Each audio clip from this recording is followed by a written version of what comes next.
Hey, what's up, everybody? Welcome to my channel. My name is Paul, the Canadian Snowman, back once again with another awesome history video. How did the British Empire rule the world?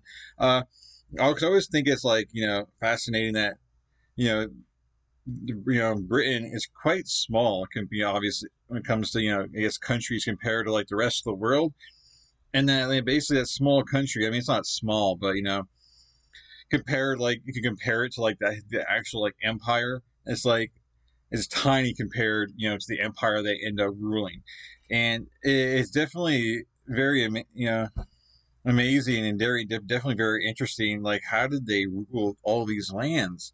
And I remember like I forget which video it was. I think some of it was brought up. Some of these little places, they brought kind of a disease with them, maybe like smallpox or something that they were immune to, but that the native people, weren't.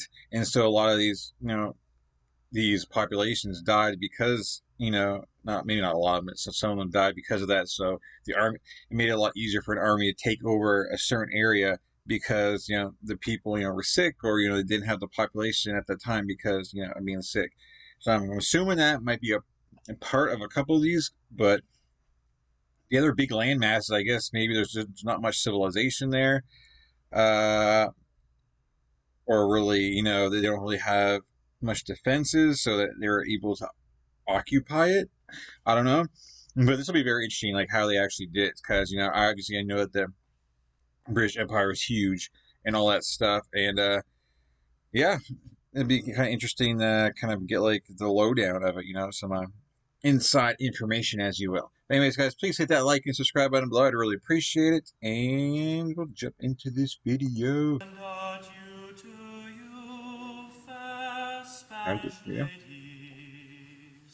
Farewell and adieu to you, ladies How of did the British Empire rule the Spain. world?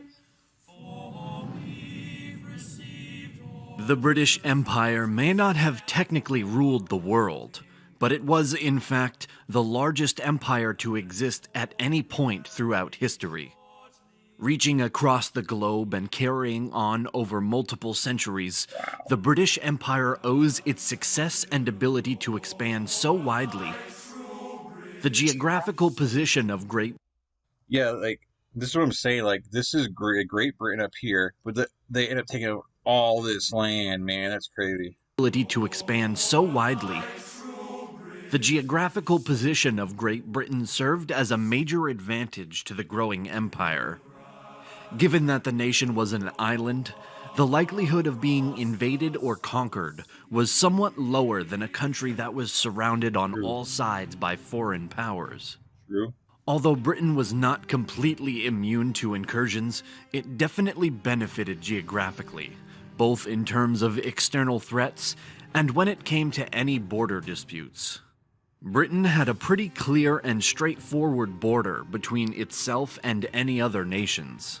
While Scotland and England split the landmass that was bilaterally united with the ascension of Scotland's King James VI to the throne of England in 1603, both states would together make up the nation of Great Britain by 1707, sharing their outward borders with nothing but the North Atlantic Ocean and the North Sea. Can't believe that Daniel deal you got me on my insurance. Daniel, State Farm offers surprisingly great rates. This open I guess definitely makes more. I mean, obviously, there's Spain and France. They took over a lot of big areas as well. But like for Britain, as far as their borders, yeah, definitely much easier for them to not to have to worry about someone kind of invading them. And like I said, border disputes like this. I mean, this is our land. This is our land. It's pretty obvious where what lands are Great Britain's. So yeah, not having to worry about that. And then of course, they can basically tell by like you got the biggest navy in the world, so the only way someone's going to be able to take over is if they use their navy. And other countries are more worried about their border disputes than they are having a navy to take over Great Britain. Like, other countries are more likely to go to war with their neighbors that they're connected to, than go to war with Great Britain. So yeah, I don't really think about that too much. So yeah, definitely a good point.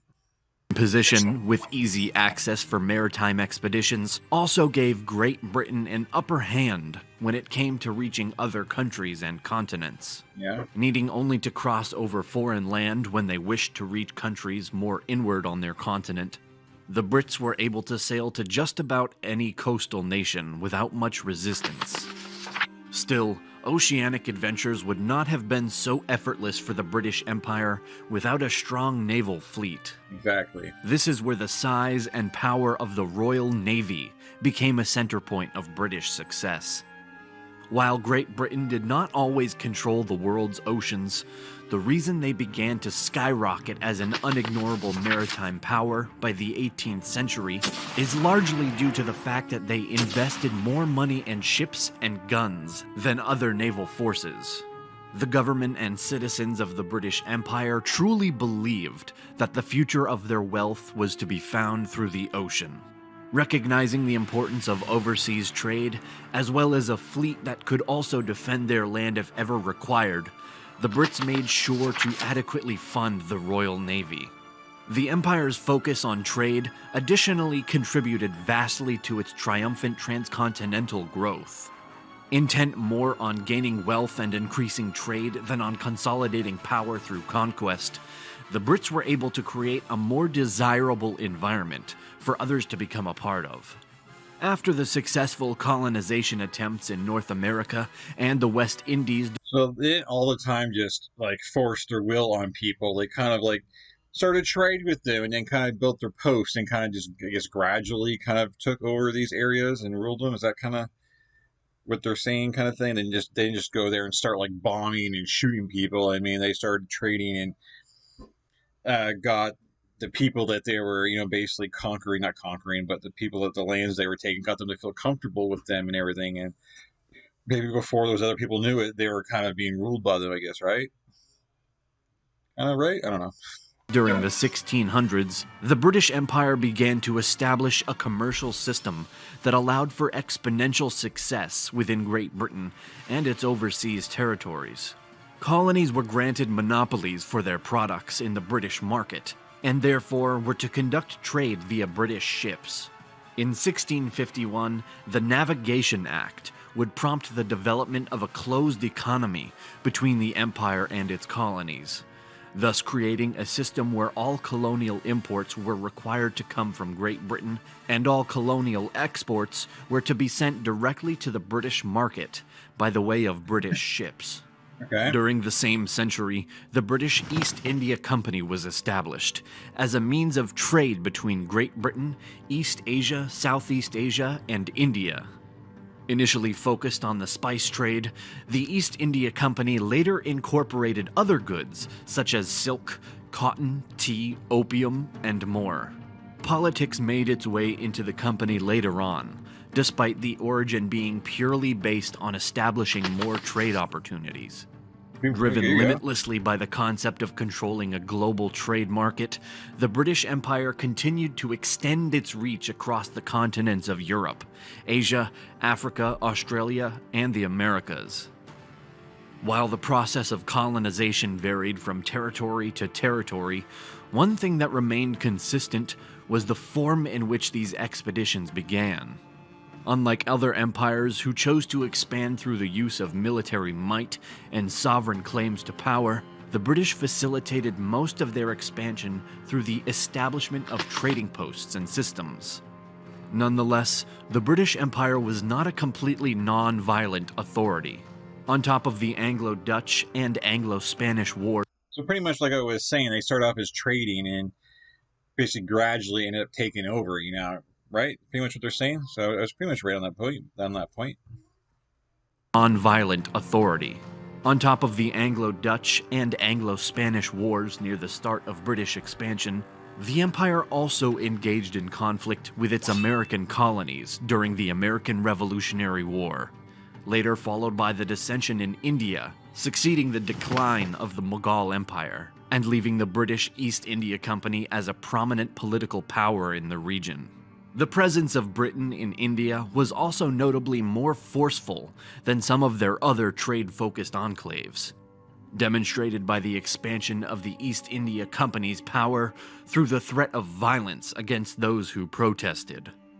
The continued tensions between the British and French were no longer secluded in India either, as the 7 Years' War erupted in 1756, lasting until the Treaty of Paris was signed in 1763, leaving Britain as the leading power across 7 Years War. I haven't done that one yet. Interesting. signed in 1763, leaving Britain as the leading power across India and the world's oceans.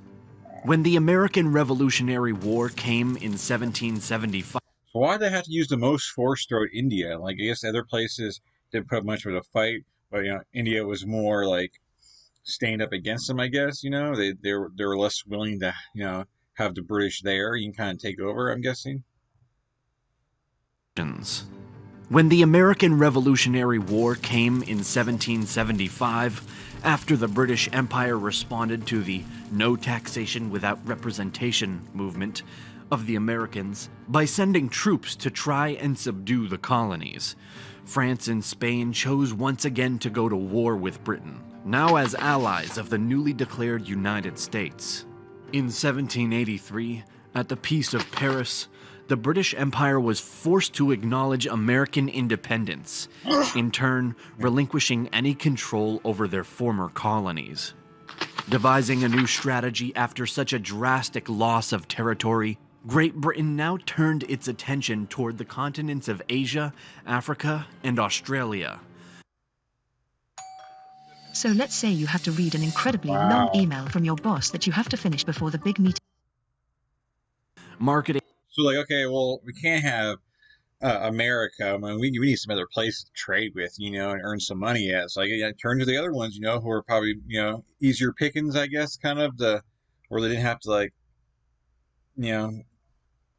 send so many troops over to die, kind of thing. what some historians call Asia, Africa, and Australia. Marketing what some historians call the beginning of the Second British Empire. Though trade between the United States and Great Britain actually continued after the installation of independence, the Empire chose to utilize the uncolonized coasts of Australia, which had been discovered by a Dutch explorer, Willem Janszoon, in 1606, and later claimed for the British Crown by James Cook in 1770 under the name of New South Wales. Still feeding their fresh craving for expansion in South Asia, the British suddenly engaged in a series of conflicts after the Battle of Plassey, which had occurred in 1757. By 1774, the British Empire took on a chain of attacks. The Anglo-Mysore Wars were fought until 1799, followed by clashes with the Pindaris. Attacks on places like Sindh and Burma also accelerated the new consolidation efforts of the British East India Company, on top of what was referred to as the Doctrine Lapse, where the Brits forbid the ascension to the throne of any Hindu ruler if they were not the natural heir. Once the current Hindu leader either died or was removed in some way, the British would occupy his state and gain control. These acts by the British Empire, combined with other forms of forced westernization of the Hindus, led to the Sepoy Mutiny of 1857 to 1859. Tired of the current heavy-handed British rule, the Indian troops of Meru sparked a rebellion that would spread throughout the nation. Peace was finally declared in July of 1859, and the British East India Company was scrapped. Although the empire maintained a level of control under the crown until 1947. During this span of time, Great Britain set about making its presence better known in Africa as well. Although the Royal African Company had been established back in the 17th century, I always wondered, just say Britain didn't have an influence on India, how would the country be today? Because obviously they're the ones who picked how it was broken up between Britain and Pakistan. So obviously those borders would not have been drawn out like that if Britain didn't do that. So I'm always curious, wonder what India would be like today. Would it still be one big country, or would it be a bunch of smaller countries? I don't know. It's interesting to kind of think about though. Although the Royal African Company had been established back in the 17th century, finding ample profit in the slave trade until its abolition in 1807, it was not until the 19th century that the Brits realized the potential benefit of forming a trade route across Africa. With its eyes set on establishing outposts spanning from Egypt down to the southern half of the continent, the British Empire found itself in a race against the other growing European powers, such as Italy and Germany, which eventually led to the Berlin Conference. The conference, which occurred in 1884, was intended to create some harmony between the competing colonizers. Great Britain was ultimately awarded most of northeastern Africa and all of southern Africa, meaning that at its peak in the continent, the British Empire ruled over approximately 30% of the African population. Globally, at the height of Britain's domination, it controlled roughly 22 to 25% of the world's land surface, and by 1938, governed around 20% of the world's population. This remarkable prosperity was Wow. Until the World Wars, like each World War had a giant impact of Britain. I know. So like, if those wars don't happen, like I wonder what like the empire looks like today. Like it could still be just Great Britain by itself because eventually those countries would have wanted broken off, but I'm sure it would have taken a lot longer. But it's always interesting to think about this kind of stuff. was accomplished through a geographical advantage, supreme naval might, and the strategic focus on trade and wealth over bullish sovereign power for the sake of an emperor.